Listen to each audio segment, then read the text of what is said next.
ইতিমধ্যে আপনারা দেখতে পাচ্ছেন ছাত্র আন্দোলনের ভিতরে কৃষিরা নিজের মহিষ এবং গরু নিয়ে আন্দোলন করছেন। দেখা যাক এই গরু হচ্ছে মোদির মা, সবারই মা। এই মার কথা অমান্য করেন কিনা মোদি সরকার, সেই অপেক্ষায় আমরা রইলাম। মোদি যে এখন বর্তমানে যে একটা চাপে আছে ছাত্র আন্দোলনের ভিতরে, সেটা আমরা অতি শীঘ্রই বুঝতে পারছি।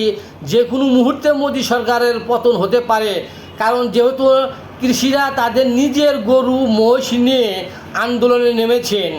আর এই গরু হচ্ছে আমাদের মা, অর্থাৎ মোদি সরকারের মা।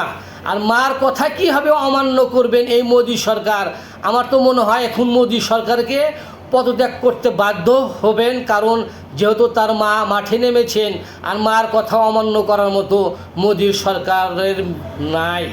আর এই ছাত্র আন্দোলনের ভিতরে যেসব ছাত্ররা আপনারা দেখতে পাচ্ছেন, সেখানে সুপারস্টার সালমান খান, তারপরে শাহরুখ খান, তারপরে অনেক অনেক স্টারদের, এরা ছাত্রদের আন্দোলনে তারা অভিনন্দন জানিয়েছেন।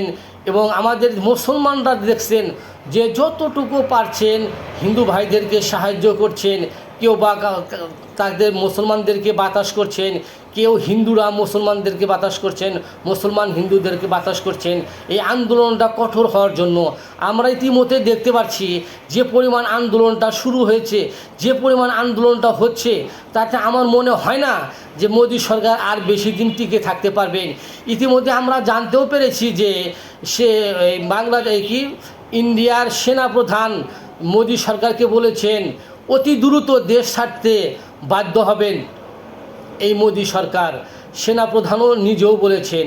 আর আমরা এখন সেই অপেক্ষায় আছি, যেহেতু মোদি সরকারের আন্দোলনের ভিতরে তাদের মা নেমেছেন মাঠে, আর মার কথা কীভাবে অমান্য করবেন এই মোদি সরকার।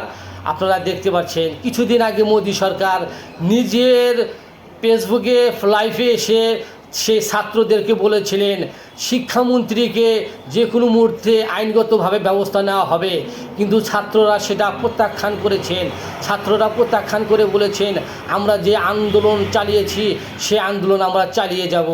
এতে বোঝা যাচ্ছে যে ইতিমধ্যেই আমাদের মোদি সরকারের যে কোনো মুহূর্তে পদত্যাগ করতে বাধ্য থাকিবেন। সবাইকে এই কথাগুলো শেয়ার করে সবাইকে জানিয়ে দেবেন, অবশ্যই শেয়ার করবেন।